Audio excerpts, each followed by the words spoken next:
And hello everybody, my name is Lucy and welcome to Books and Brushes. So today is my Xmas and New Year book haul. So this is all the books I got in December and January pretty much. I bought a few of these in December with my birthday money from November. I got a few of these for my birthday and a lot of them were bought in January from the Christmas gift cards and money I received.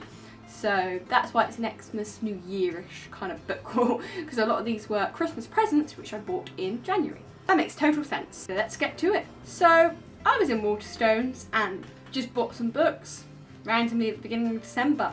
So let's start with those. So the first book I have here is Never World Wake by Marisha Pessl. Now I don't know too much about this book. I have seen it floating around, but it says 5 friends, only one can survive, and it seems very thriller-ish, very gamesy, very mystery orientated. It seems very intense, just the synopsis and everything, and kind of the colours on the cover, I guess. It seems like it's going to be an intense, dark, kind of mind-boggling, hit-you-in-the-face type book. And I kind of, yeah, it sounded good. It sounded like something I would enjoy, something that would fit right on my shelf. And next up, we have a random little book called The Girl in the Window by Penny Jolson. Now, this book was just in Waterstones. I was perusing as I do. I saw this book, I thought, and I just started to read some of it because it intrigued me. It's about this girl who sees a ghost in a window and she becomes obsessed with this ghost, and she thinks it's a real person and then no one else can see it, and it's like this mystery of this ghost. Now at the time I think I was reading City of Ghosts by Victoria Schwab, and I was like, that kind of sounds like what I'm reading. What's this one about? So I just read the synopsis. It intrigued me enough. I read the first chapter, I read the second chapter, and then I was just sitting and reading it. And by the time I realised I had to leave Waterstones, I thought, I don't want to put this book down. I want to keep going. I couldn't keep going. So I put it back on the shelf, thought, shall I buy it? Nah, and I left. And then as soon as I left, I was like, I should have bought it. I want to read it. I liked it, I enjoyed it, I should have bought it. So the next time I went to Waterstones, I knew I was going to pick this up, and I've read the first few chapters, but it was a while ago now, and I'll just start from the beginning when I do read this.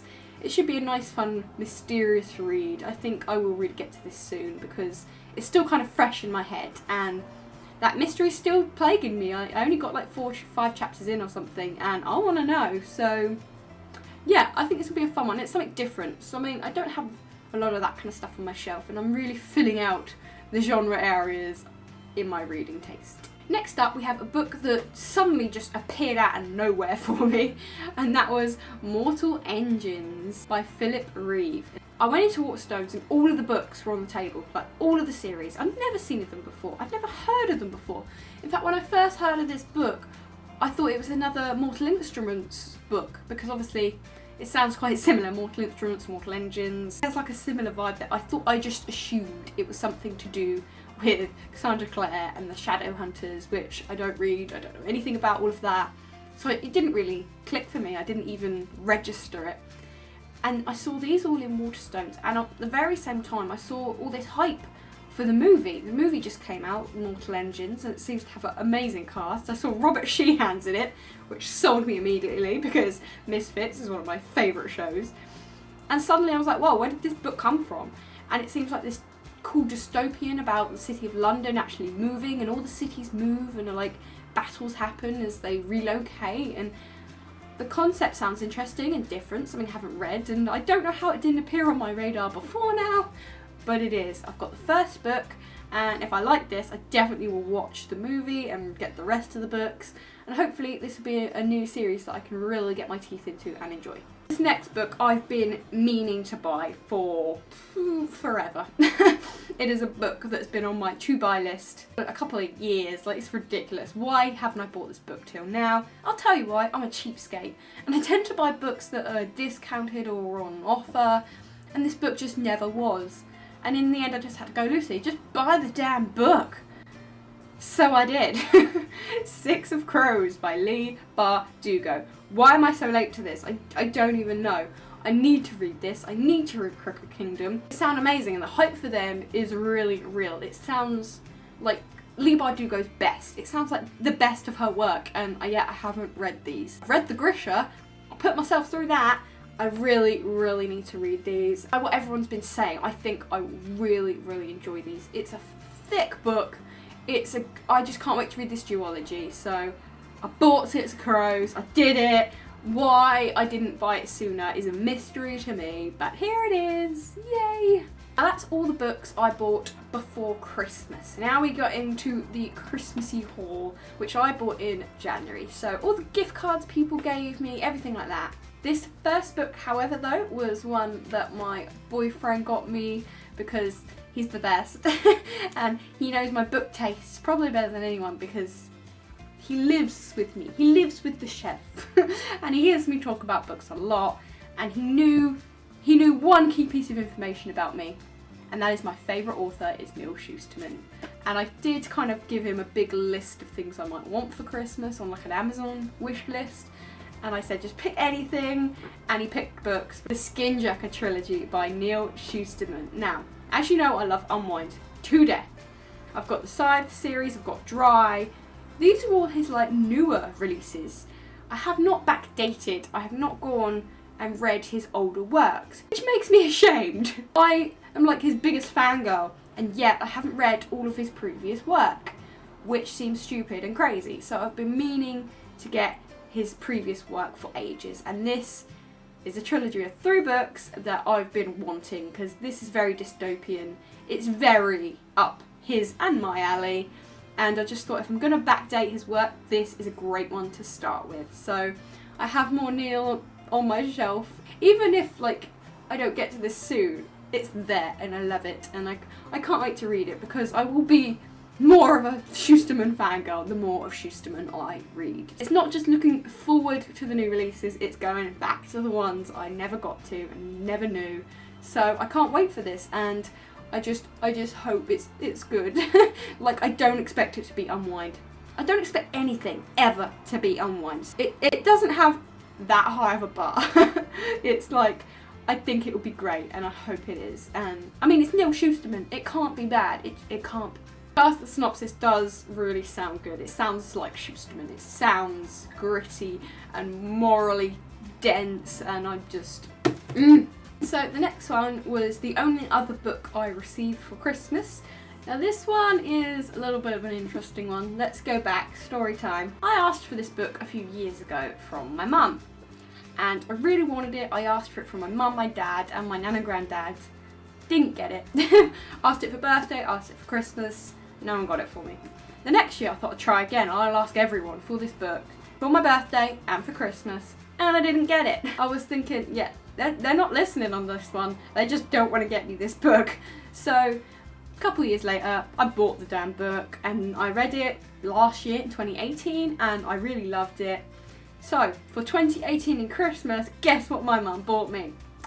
That very book. Like, mother, I asked you for this 3 years ago. I've already bought it now. Such is life. Such is my family.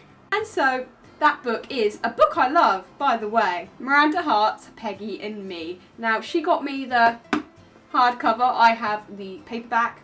So it is kind of cool that I have the hardcover edition. Also, this one has like pictures in it, which is pretty cool. The paperback doesn't have all the images, which is nice. So what I might do is I might get rid of the paperback, which I read, and keep the hardback, because that just makes sense all over.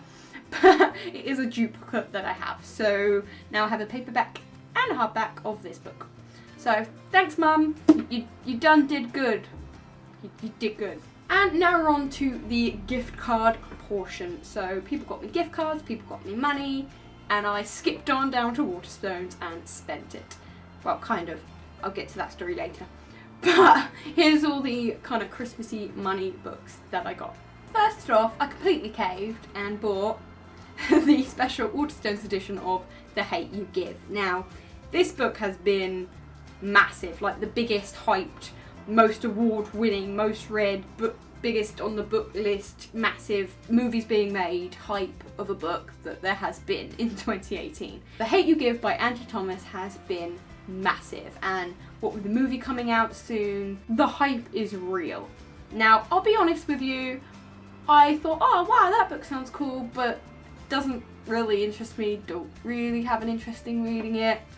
But okay, you wore me down, let's put it that way.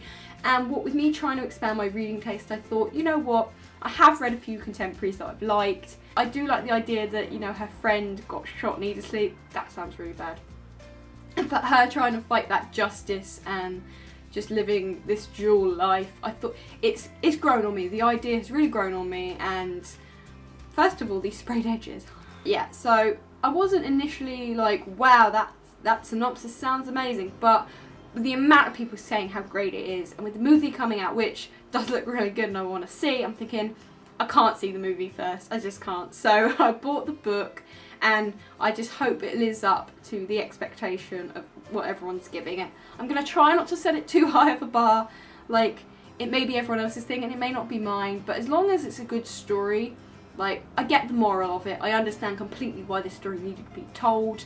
I just hope that the story really grips me and has me, and I'm excited now. I'm excited to read The Hate U Give, and I'm late to the bandwagon. It's better late than never. Next up, we have another book that was kind of talked about in BookTube, that was kind of discussed on BookTube for a while and then kind of fizzled out a bit, but I saw it in Waterstones for the 2-for-1 and everything, and I got it as part of my haul, and that is The Bells by Donielle Clayton. First of all, this book is really strange. It's like really blurred, it's got a really odd texture, and it's got pink edges.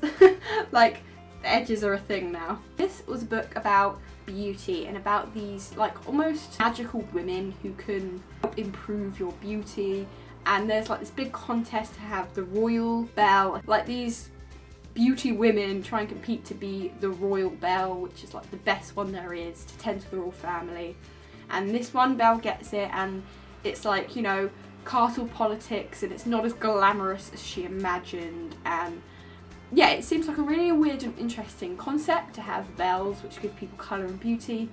And also, beauty is one of those things, one of those topics which I am really kind of interested in.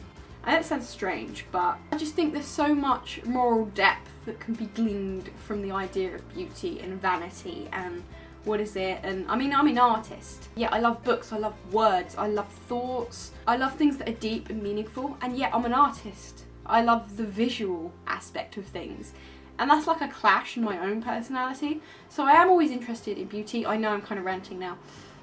I've been like toying with concepts of book ideas myself with regards to like beauty and vanity and that sort of thing. So I am interested to read this and see where it takes me, and hopefully I will get that kind of moral ambiguity I'm hoping for, because it doesn't seem like a topic that could be deep enough, but I think it is. And yeah, I hope this book will be fun and it'll be a completely new read. I've never read a book about people who give beauty and about, you know, palace politics, so I hope it will be a fun new thing to read. On the theme of BookTube books, which I am late to the party for, The Gentleman's Guide to Vice and Virtue by Mackenzie Lee. Now, this book has been, again, super popular on BookTube. Like, everyone's talked about this book and loved this book and said how amazing it is. And again, I never kind of felt the need to get it, but I was in Waterstones and I saw it and I thought, do you know what? Historical fiction, I read some. Comedic historical fiction, I've not read anything quite like that.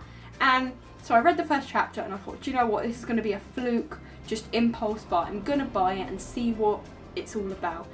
Maybe I'll hate it, but I just think that it's something totally different that I could really enjoy, and I like the idea of these characters and this question. It's something totally new for me, something totally different to really freshen up my life if I'm reading too much of the same.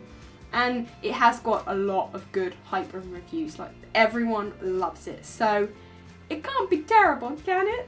I love the idea of this gay romance between these two historical boys. I'm just really looking forward to reading something different, and I hope that this lives up to some of the hype that's been given. So next up in this massive Waterstones haul I went to for my Christmas money and New Year, I picked up Unrest by M. Harrison. I seem to be on a ghostly kick at the moment, because first it started with City of Ghosts, then it was The Girl in the Window, and now I've bought this other one about ghosts. So this one is about, kind of similar to that City of Ghosts vibe, which was why it intrigued me, because I wanted to see a different take on it. And that was, this guy's gone through a near-death experience and now he sees ghosts. And he gets this like janitor's job or something at a haunted mansion, and he now has to delve into what he can really do and see. And it had that same kind of plotline or idea City of Ghosts, but in a very different way. So I was very intrigued to see how this dealt with that same topic. You could say that's a bit weird, buying a book with the same plot as one you've just read. Probably I've done that before and it didn't work out so well. Delirium and Matched. Yeah, no contest. Delirium is one of my favourite books, and then I bought Matched because it was had a similar kind of idea, and that one was just completely everything that Delirium wasn't. So that didn't go so well, but you can't be put off by that forever. So I just wanted to see, and hey, maybe it'll be next Halloween by the time I read this book, and I'll be in the mood for more ghostly reads. I mean, it's all about those seasonal reads, so I've got more spooky books to read, and I just think it will be interesting. Who knows when the bloody hell I get to this? Do you know, if it's October, I wouldn't be surprised. Next up, I have a book that I have heard of, but never really knew too much about, and I saw it in Waterstones, you know, like that. I start every sentence with I saw it in Waterstones because that's where I shop. But that book was The Testing by, bear with me for this name, Joël Charbonnet? It looks kind of Frenchy at the end. Oh, I don't know. Either way, this book seems to be not too much of a recent release. It's kind of an older dystopian-ish book, which, you know, immediately makes people go, oh, it's an old dystopian, that must mean it's rubbish and cliche. Which they can be, because obviously they can be. I thought that it was interesting, and now that I'm opening my reading taste and I'm reading so much more different things, every now and then I crave what I love. I crave my favourite, you know? It's like food. Just because you have one favourite food and you start trying new things because you want to freshen it up doesn't mean you still don't love your favourite food, right? So sometimes I want to go back to those classic generic dystopians that I tend to love. Sue me. This one seems to be about like this school or this college, and only the best of the best get through. I don't know what like these college graduates end up doing, but it seems to be like massively praised, highly important. Like they all want it, don't know why yet, and they have to go through this rigorous testing to get through. And this one girl goes through the testing, and her father's like, trust no one, not even your childhood best friend. Dun dun dun. Bet there's going to be a romance. I mean, I can see it already, but it sounds like something really fun. It could be really generic and cliche and crappy, or it could be really interesting and fun and just full of story and action and adventure. So hopefully it'll be good. It seems it's a trilogy, so there's a couple more books, but we'll see how I like this first one, and then we'll see how that goes. Next up, we have a book I've not heard anyone talk about, but I've seen it in Waterstones before, like ages and ages and ages ago, and finally I decided, you know, this book has intrigued me, and ever since I've read it, I've never forgotten like this book. I've always remembered, wow, that sounded cool. So I think it's finally time that I had to pick up and read The Sacrifice Box by Martin Stewart. Now, the reason this drew my eye was mainly this crow. It looks very, almost the Raven Boys. It has that vibe, and it looks spooky and mysterious. When I first saw this book, you know, I was thinking of the classic booktube Raven Boys, Six of Crows? No, none of those things? Well, what is this book? And I think it has a really interesting synopsis. By the sounds of the synopsis, it's about like these 5 friends who get just thrown together, and then they find this ancient mysterious thing while out adventuring and exploring, and they all have to sacrifice something to this box. And then years and years later, this strange event takes place. Someone has betrayed them or broken some kind of rule, and they're all the things in the sacrifice box are like coming to pass, and it's like, who did it? What were they willing to sacrifice? It seems like a really interesting plot, really mysterious, really dark, really gritty, and I've not read anything like it. I've never heard of a book about this on BookTube. Like, there's nothing circulating like this. I mean, these themes have been used before, but I'm saying it just sounds different, and I read that and I'm intrigued, and even all these many months later after I first saw this book, I'm still intrigued, and every time I see it in Waterstones I'm like, that sounds kind of cool. And eventually I was like, do you know what, Lucy, you've not stopped thinking this book was cool. Just get it. We'll see what it's like, and I think it could be a really cool, mysterious, entertaining book, and I have absolutely no idea where it's going to go, but that's the fun of it. And yeah, I've really got quite high hopes for this book. I think it's going to be pretty cool and I'm looking forward to reading it. Next up we have a book I did kind of see on BookTube, but it's not like super talked about or anything, and that is The Daughter of the Burning City by Amanda Foody. Again, this one's a bizarre concept, very new with the carnival-esque theme we've been getting in like the last year or so, obviously what with Caraval and everything, but this one's about a girl in a carnival who can create like illusions, and then one day someone murders an illusion and she didn't know that that could happen.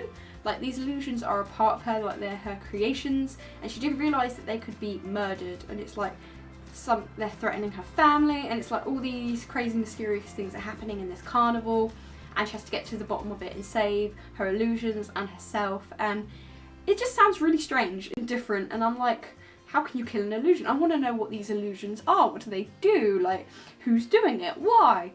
It just sounds really interesting and different, and since I've loved the Caraval, like the kind of carnival theme is a really cool atmosphere to play with, and I don't know, I just think that this book could be really cool and dive into some really strange and unusual places. I'm looking forward to reading this. I've heard good things about it. Apparently Amanda Foody's writing is really good. There's another book she's just come out with called Ace of Shades. Now that one, again, that one really interests me. I really would like to look that one up. I feel like I should read Daughter of the Burning City first before I kind of think about Ace of Shades. Yeah, I'm looking forward to really getting into this one. And last but certainly not least, yes, we are at the end of this haul. I have a book which has a bookmark in it because I'm reading it, and that is Frostblood by Ellie Blake. Now, this is a book about a girl who is a fireblood. Now, in this world, Frostbloods kind of rule, and they have like the power of like frost and snow, and they are like the tyrannical leaders, and anyone who's a fireblood who has the opposite power of fire is seen as bad. They're like the devil, they're the witch incarnate, and the Frostbloods just are determined to stamp out all of the Firebloods. So enter a Fireblood, and she is being chased and imprisoned by these Frostbloods, and then this group of strangers one day comes to free her from her prison, and she must make a deal with them to do a task for them in return for them setting her free. And it seems about like this group and her are on this mission to destroy the Frost King. They are determined to get rid of him because he's the tyrannical leader, and she has her own personal motive for getting rid of the Frost King for everything he's taken from her, including her mum. And it just seems like this epic kind of war fantasy about elemental magicians. Now, I really liked the idea of this book. It's a classic kind of fantasy idea, but still it could be a fun thing to play around with. I just thought for the new year, last year I read Snow Like Ashes because that had a snowy-ish fantasy theme. This year I'm reading Frostblood, and funnily enough I can't help but draw comparisons between Frostblood and Snow Like Ashes. I'm kind of comparing in a lot of different ways. Not only the fact that they've got this snowy magic fantasy feel, but also the fact that they kind of start out very similarly. Like, the main characters are very oppressed, there's definitely wars going on and strange characters and groups and like rebels, and I don't know, there's just like similar running theme through them. And Snow Like Ashes took me a bit to get into, but once I did I loved it. So I'm hoping the same will happen with Frostblood because it started out a little bit cold. But we'll see where it's going to go. I hope I really get into this book because it does have the potential to be really fascinating and fun and just action-packed. Now, this book is said to be based kind of loosely, but not on Avatar: The Last Airbender. Now, I don't know anything about Avatar: The Last Airbender. I know that there are people that are obsessed with Avatar: The Last Airbender, and that this kind of runs on that same theme as that show. Even some of the characters mirror. I don't know anything about this show, so this is going to be completely new to me. And I kind of like that. Like, I know it's based kind of on this other thing, but I don't know what that is, so I won't ever be able to see it. But I don't know, I think it could be really fun, and if that show is so popular with that theme, and this book has taken it and turned it into an epic fantasy novel, I can see that going really well. So hopefully, if I really love this, I'll pick up the next book, which is Frostblood, and then I'll have this new trilogy to read. And that is my book haul for Christmas, New Year, and all of that stuff. I hope you liked it. All in all, I showed you 14 different things. One of them was a book that I already got, which was Peggy and Me, the duplicate. Another thing was a trilogy, so technically you could say I showed you 16 books if you include the trilogy.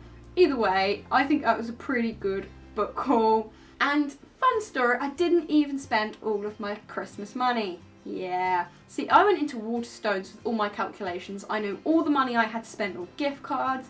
I knew that my stamp card was almost full, so I'd get an extra £10 gift card out of that. So I had an extra 2 books that I bought, knowing that this £10 I was going to get from the stamps would cover. So I go up to the till with this armful of about 8 books. It looked quite amusing. The lady at the till was like, wow. She's just laughing at me. She knows I'm a book nerd.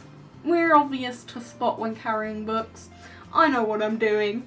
So I go up to this till and she's like, are you okay? And I'm like, yes. I go through all the books and then I show her the stamp cards and she is like, oh, we're not using those anymore.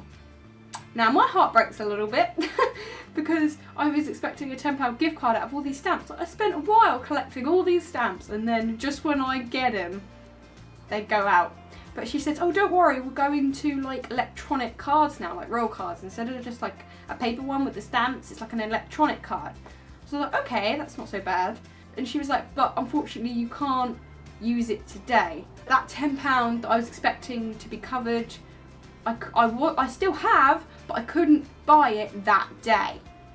Now I could have put some of the books back. Do you think I did that? No. So I ended up spending an extra £10–15 out of my own money, which I didn't anticipate on spending. Oops. And she gave me the electronic card, and since I've activated it, and she referred all the stamps over, so I've still got like 3 stamps plus £10 on that card to spend, which I haven't yet done. So I still have some Christmas money. And I accidentally spent more than I meant to in Waterstones. What's new though? At least I got those stamps in the end. And yeah, so I'm gonna have to go to Waterstones at some point soon and spend that £10 because I have to, it's free money, it's free books. So yeah, that was my book haul. I hope you liked watching. I hope I didn't ramble. I always find when I'm trying to describe books that I don't know much about, it's quite difficult and it's hard not to repeat yourself. And sometimes a thought sounds like normal to you and you're wondering, does that translate? Does that make sense? But anyway, I hope you had a wonderful Christmas, a wonderful New Year. I hope your books hauls were plentiful if you had them, or doesn't matter. If you go to the library, I hope you've had some brilliant reads, and I'll see you in my next video for my January wrap up. I have some really interesting books to talk about in that one, so I would watch that. I will see you in my next video. Bye!